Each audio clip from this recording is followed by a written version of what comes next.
سوال یہ پوچھا گیا ہے کہ مفتی صاحب کیا رمضان المبارک کی راتوں میں زوجین جمع کر سکتے ہیں؟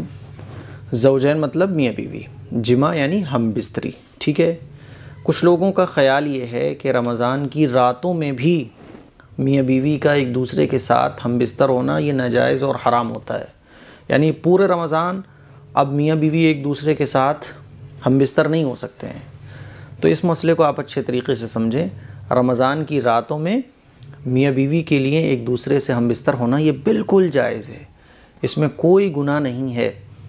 اور یہ جو لوگ سمجھتے ہیں نا کہ رمضان کی راتوں میں بھی ہم بستر ہونا گناہ ہے، یہ ٹھیک نہیں ہے۔ رمضان کی راتوں میں میاں بیوی ہم بستر ہو سکتے ہیں، نو پرابلم۔ ہاں، دن میں ہم بستر ہونا یہ ناجائز اور حرام ہے۔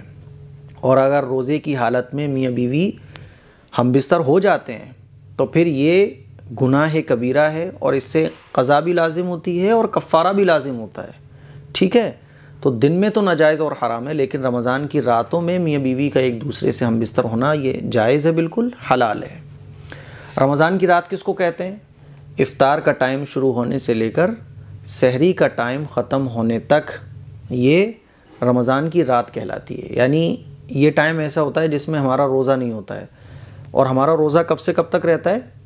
روزے کا ٹائم کب سے کب تک رہتا ہے؟ سحری کا ٹائم ختم ہونے سے لے کر افطار کا ٹائم شروع ہونے تک یہ روزے کا ٹائم رہتا ہے۔ تو روزے کا جو ٹائم ہے اس بیچ میں میاں بیوی اگر ہم بستر ہوتے ہیں تو یہ ناجائز ہے اور حرام ہے۔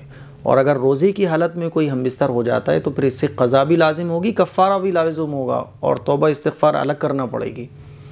لیکن رمضان کی راتیں اس میں میاں بیوی ایک دوسرے سے ہم بستر ہو سکتے ہیں، اس میں کوئی حرج نہیں ہے۔ قرآن مجید میں سورہ بقرہ کی پارہ نمبر 2 سورہ بقرہ کی آیت نمبر 187 میں اللہ تعالیٰ ارشاد فرماتا ہے اُحِلَّ لَكُمْ لَيْلَةَ الصِّيَامِ الرَّفَثُ إِلَىٰ نِسَائِكُمْ هُنَّ لِبَاسٌ لَكُمْ وَأَنْتُمْ لِبَاسٌ لَهُنَّ، کہ تمہارے لیے روزوں کی راتوں میں اپنی بیویوں کے پاس جانا حلال کر دیا گیا ہے، ٹھیک ہے۔ تو رات میں نو پرابلم، جائز ہے، لیکن دن میں ناجائز اور حرام ہے، ٹھیک ہے۔ مجھے امید ہے یہ مسئلہ آپ کے سمجھ آ گیا ہوگا۔ السلام علیکم ورحمۃ اللہ وبرکاتہ۔